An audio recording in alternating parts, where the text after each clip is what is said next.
Am I the a-hole for telling my parents I would not care for my obese brother? When my little brother Teddy was born, his umbilical cord was wrapped around his neck. According to my mom, he wasn't breathing for at least 3 minutes.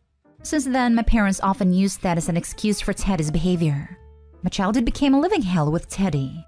Give Teddy your candy, he died coming into this world. Let him play with your friends, he died coming to this world. Let him open your presents, Teddy almost didn't have a birthday. I had to put up with Teddy's tantrums, mistreatment, fits, and bad behavior. If I touched a single hair on his head, I got punished, while Teddy got away with whatever he did. It became so bad that when I was 15, I moved out the house to live with family members away from Teddy, and my contact with my parents and Teddy's limited. Currently, I'm 35 and Teddy's 26.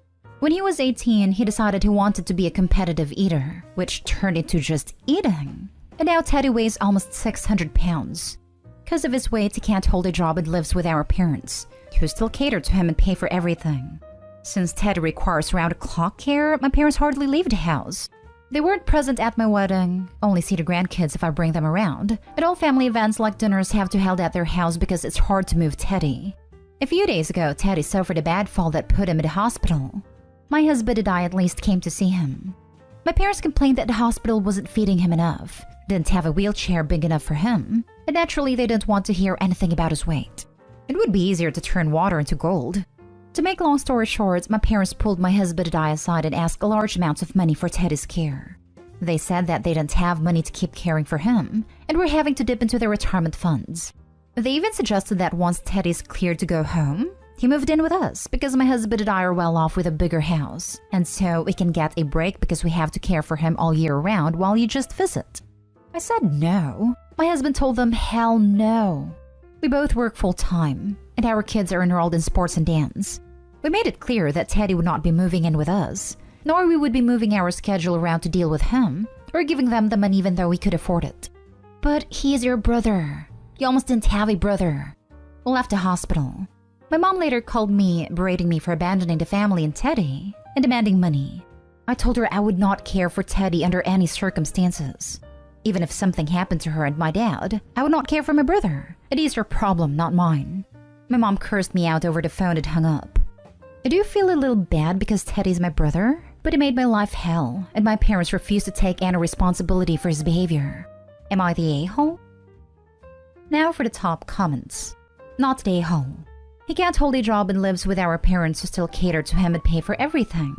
They enabled him to get to 600 pounds. He's not much longer for this world. These are based on his decisions, which we're not responsible for. They need serious family therapy to see how their behavior is leading to the death of their son. They can't just help him get close to death, then pawn the problem off on someone else. They aren't going to have Teddy around for long if he stays at 600 pounds. They are killing their own kid with food. The parents will most likely outlive Teddy. Plus, it's like every 600-plus pound live TV show ever, Teddy physically cannot maintain his weight with his little flying monkeys. This is totally on the parents. The OP will get blamed for his early death too. Not the a-hole. I feel bad for you and Teddy. You were both failed by your parents. Right? There's 9 years between the two. That means it was a 6-year-old that was so horrible their 15-year-old sibling had to move out. And that wasn't a wake-up call? That's what stuck out to me too. They created such a monster of a child in only 6 years that they ran off their 15-year-old. Absolute insanity. And yet, even with this recent interaction at the hospital, the mom is still trying to use the fact that Teddy almost died at birth as a manipulation tool. I feel so bad for OP. And Teddy too. He never had a chance. Not the a-hole. What the heck is wrong with your parents? They're helping that umbilical cord finish the job. Next story. Am I the a-hole for having another child after giving my first up for adoption? When I was 17, I got pregnant with my first child.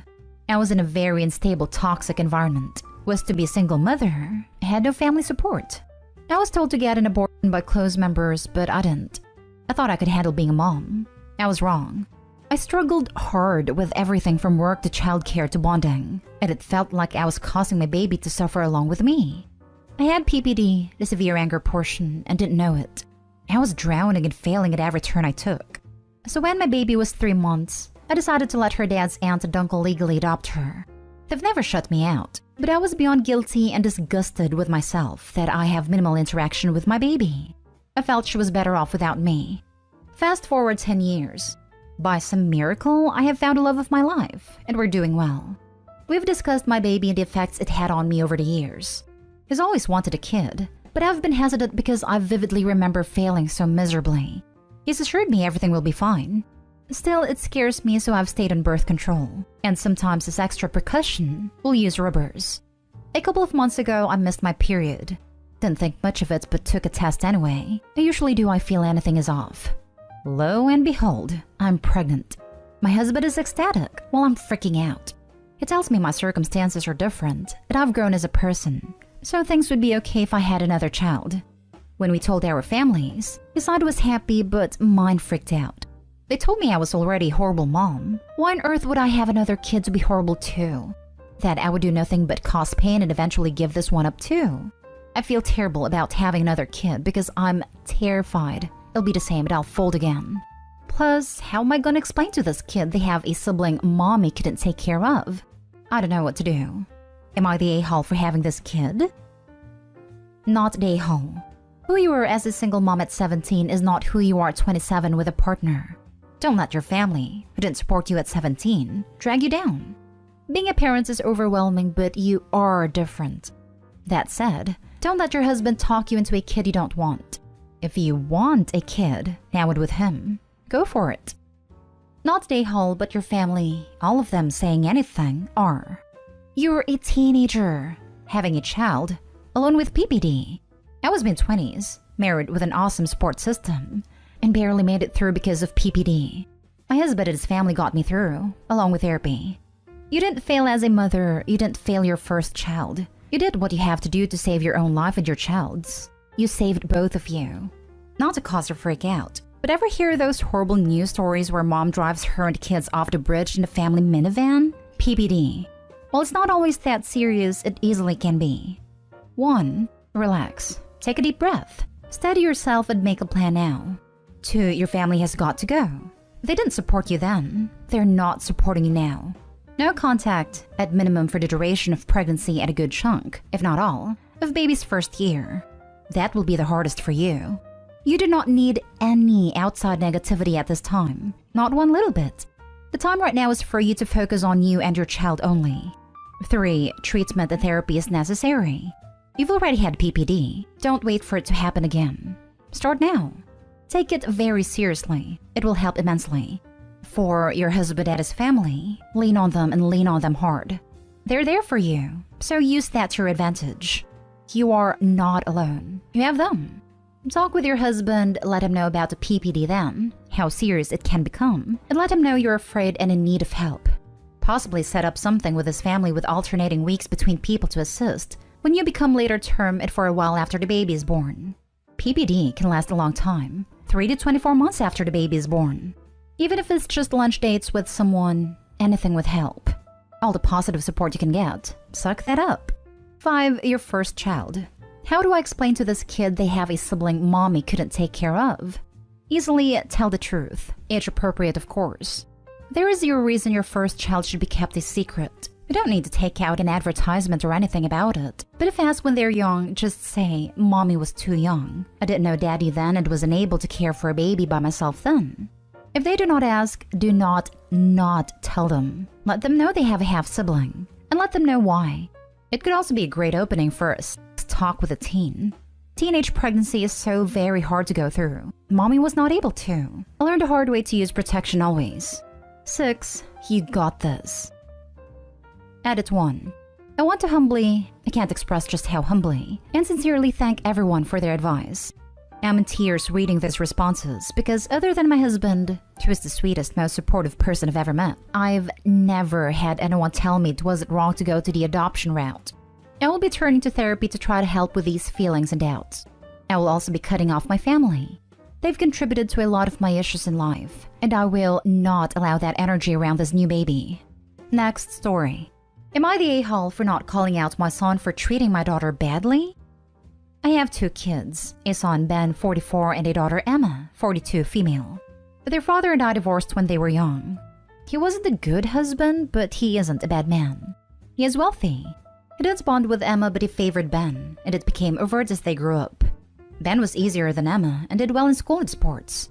Emma, although smart, wasn't interested in school and was rebellious as a teenager.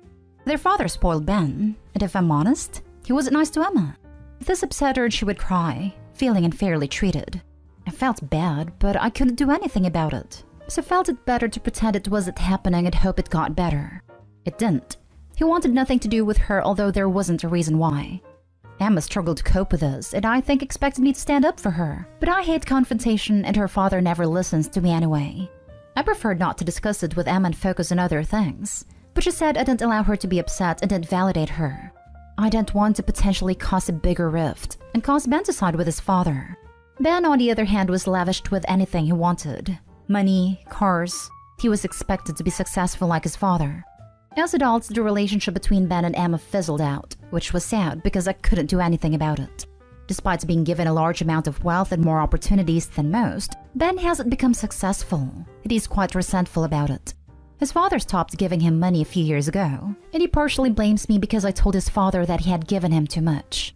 Despite being an easy child, Ben has grown up to be rather difficult. He has a temper and is very sensitive about his lack of career success, so we aren't allowed to talk about it. Emma's a stay-at-home mom. She's a good mom and her children's father earns a lot of money. Her father was regretful, so he reconnected with her. They have a relationship now. It's quite superficial, but I think it healed the wound a bit for Emma, so she reached out to Ben. They got along well for a couple years, but Ben stopped speaking to Emma. Emma was upset, and think it's because Ben doesn't like their father's interest in her. Ben hasn't given her an explanation, but he told me a silly reason that doesn't make sense. I told Emma I think Ben has behaved very badly. She asked me if I told him that. I said no, and she shouted at me that I have never stuck up for her or protected her. That if I can't do it this one time, she doesn't want a relationship with me. That I enable this behavior at her expense, and she's sick and tired of it. The thing is, Emma has 3 kids, and Ben has 1 kid. Emma will still allow me to have a good relationship with her kids, but Ben has made it difficult for me to see his kid in the past when he's angry, so I'm afraid he will do that again and stop speaking to me. I also don't want to be forced to be in the middle of them, so I won't do it. Am I the a-hole? Now for the judgment. You're the a-hole, and so weak. I feel for Emma. Absolutely spineless. That was my first reaction reading this. How can you be so spineless? Opie, you're the a-hole. Those are your kids. You're supposed to protect them and support them. And all you did was let them both down. Shame on you. Because as long as Emma was the target of her father and brother's mistreatment, then Opie wasn't. What an absolute awful human being. Because I refuse to even call her a mother. You're the a-hole for being a total failure as a mother to your daughter. You allowed this behavior by not sticking up for her. So what if you hate confrontation? Does that give you a right to emotionally abandon your daughter and be a silent accomplice to her torment? You are terrible. And if I were her, I'd never speak to you again, since you just want to suck up to your son for the sake of being grandma.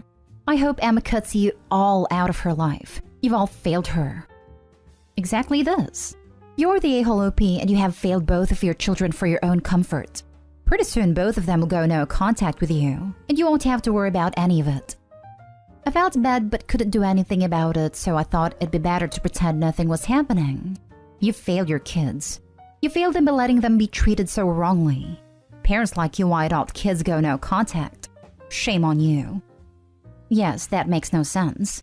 Even if she couldn't change the way the father was being, talking to her daughter, giving her more emotional support, etc., would have been useful. Instead, she just acted like nothing was happening.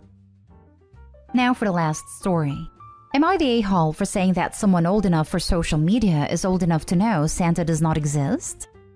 The other day in Facebook, I made a post about how it's my first Christmas as grandma this year, and I'm excited to play Santa again as my son and his girlfriend live with me, so I'll be helping them assemble toys, wrap gifts, etc. They asked me to. My nephew is 12 years old and has a Facebook account, and had added me as a friend a while ago. He never posts, so I forgot we were even friends. A few hours later, I get a text from my sister saying I ruined Christmas, and why did I have to post about Santa? I was confused, and she said her son still believed in Santa until he read my post. She demanded I apologize to him and tell him I was joking. I told her no. This isn't the 5-year-old who accidentally overheard, and even then I don't know if I'd feel comfortable lying. He is almost a teenager, who honestly should have known by now. If he is old enough for a Facebook account, he is old enough to know Santa doesn't exist. This has caused a bit of controversy, but I do feel bad that I ruined magic for my nephew. Am I the a-hole? There is no way a 12-year-old these days still believes in Santa. Your sister is deluding herself about that. You didn't ruin anything. She's in denial that her baby is growing up. Not the a-hole.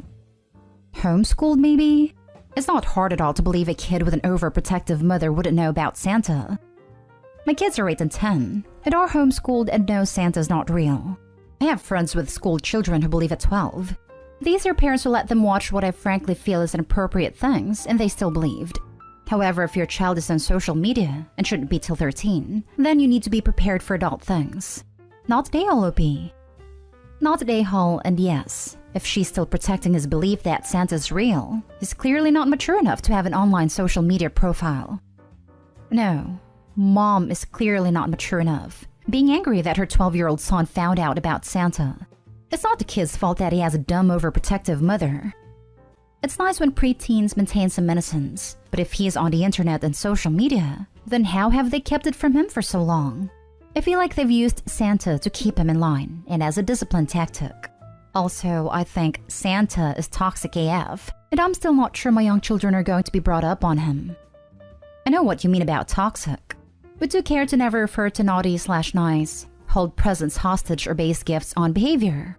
We also refuted some of the weird songs about him watching you all the time to determine if you are good or bad, because that's just plain weird.